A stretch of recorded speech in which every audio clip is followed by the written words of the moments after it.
যে কে যেন আজহার নাকি মাঝার একজন আসলেন, আগে ওরা খাইছে এখন এরা খেতে চায় না, কি বলছে না? মিজানুর রহমান আজহারী সাহেব তার যশোরের মাহফিলে বলেছেন, দেশে আহামরি কোনো পরিবর্তন আসে নাই, এক দল খেয়ে গেছে আর এক দল খাওয়ার জন্য বসে আছে।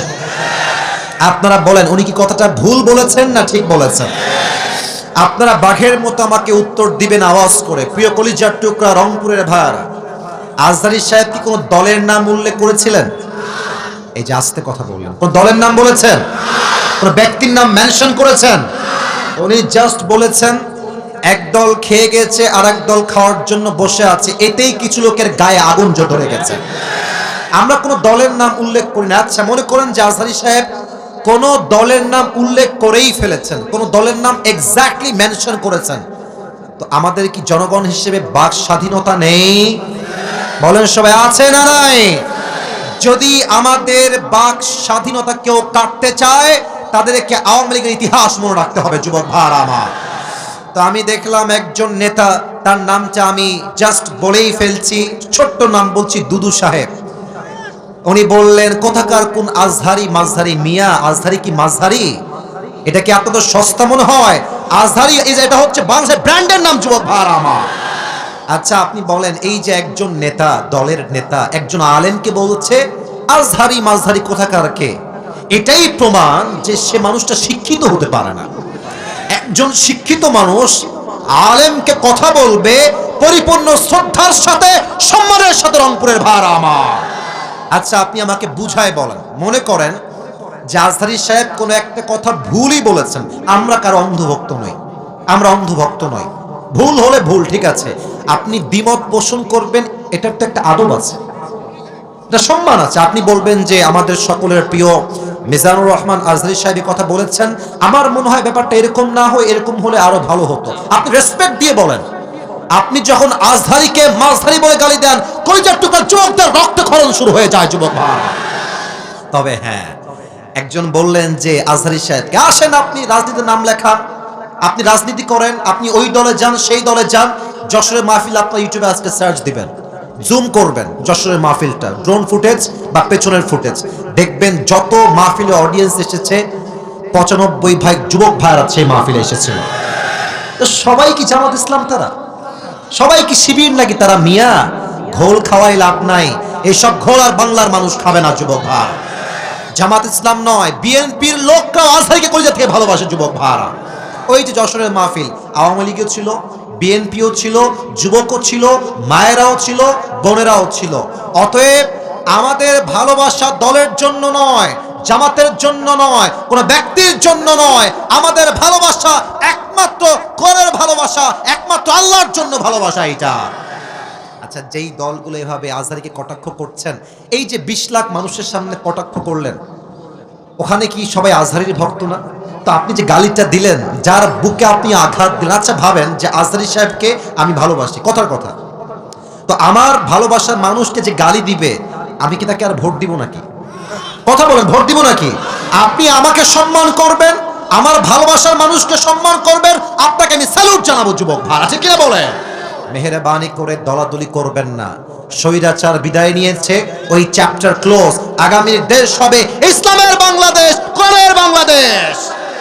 কেউ যদি রুখে দিতে চান, মনে রাখবেন ইসলামকে যারাই রুখতে এসেছে কেউ রুখতে পারে নাই, তারা মাটির নিচে মিশে ধূলিসাৎ হয়ে মেচাকার হয়ে গিয়েছে।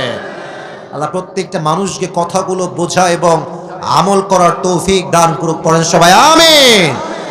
দেশটা কি পরাধীন না স্বাধীন? এই দেশ স্বাধীন কারা করেছে? কলিজার টুকরা যুবক ভাইরা বুকের তাজা রক্তের মাধ্যমে দেশটাকে স্বাধীন করেছে। আচ্ছা আপনারা আমার 2 হাত দেখেন তো, একটা নাম জিজ্ঞেস করতে চাই সবার কাছে।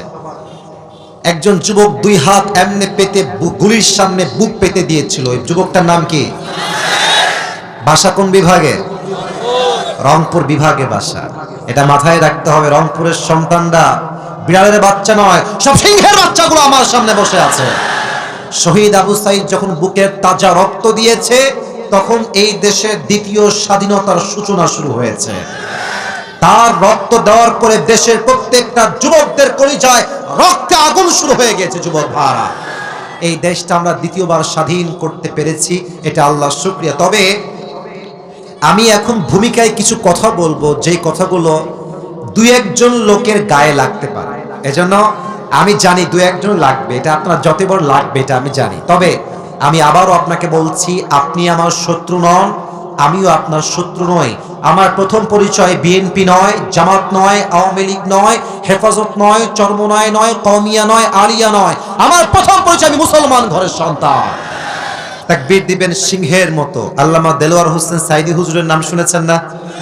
তা তো আসতে কোন কেন, নাম শুনছেন না? হুজুর বলতেন যে বিড়ালের মতো 500 বছর বেঁচে থাকার কোনো দাম নাই, সিংহের মতো 1 ঘন্টা গর্জন দিয়ে আমরা বাঁচতে চাই। নারে তাকবীর। আল কোরআনের আলো, আল হাদিসের আলো, কোরআন হাদিস যেখানে, আলেম ওলামা যেখানে, রংপুরবাসী যেখানে, আল্লাহ তাআলা যেন এই স্লোগানকে কবুল করে। পড়েন সবাই আমিন। আলোচনা খুব লম্বা হবে না, অলরেডি আপনারা আমার 35 মিনিট নষ্ট করে দিয়েছেন। যতটুকু পারা যায় কনস্ট্রাকটিভলি একটা সূরা থেকে তাফসীর পেশ করতে চাই অল্প সময়ের ভেতরে। শোনেন ভালো, কাজে দিবে আপনার। লম্বা ওয়াজ দিয়ে কাজ হবে না যদি আপনি ওয়াজের মর্ম না বোঝেন। অল্প ওয়াজ দিয়ে সেই কাজ হবে যদি আপনি কথা বুঝে থাকেন, যুবক ভাইরা, ঠিক কিনা বলেন? আমি শুরু করছি কোরআন থেকে তাফসীর পেশ করা। আজকে আমরা যেই পাড়ার থেকে তাফসীর শুনবো সেই পাড়ার নাম হচ্ছে 30 নাম্বার পাড়া। বলেন সবাই, কত নাম্বার পাড়া? না, এটা রংপুরের সাউন্ড হয় নাই। আবারও বলছি, কত নাম্বার পাড়া? এটা রংপুরের সাউন্ড হয়েছে। যেই সূরার থেকে আমরা তাফসীর পেশ করব সূরাটার নাম হচ্ছে সূরাতুদ দুহা। রংপুরের ভাড়া সূরাটার নাম দুহা। কোরআনুল কারীমের সূরা সংখ্যা অনুযায়ী এই সূরার নাম্বার হচ্ছে 93, 93তম সূরা। বলেন সবাই, কত নাম্বার সূরা? 93তম সূরা। এই সূরার আয়াত সংখ্যা হচ্ছে মোট 11টা। বলেন সবাই, কয়টা? শেষ ইনফরমেশন অ্যাবাউট দিস সূরা। এই সূরার রুকু সংখ্যা হচ্ছে মোট 1টা। বলেন সবাই, কয়টা? তাহলে আরেকবার বলি, বেসিক ইনফরমেশন মাথায় রাখবেন, আজীবন কাজে দিবে। পারা নাম্বার 30। বলেন সবাই, পারা নাম্বার কত? সূরা নাম্বার 93। সূরা নাম্বার কত? আয়াত সংখ্যা মোট 10টা না 11টা? আর রুকু সংখ্যা 2টা না 1টা? 1টা। এবার আসুন আমরা মূল কথায় ফিরে যাই।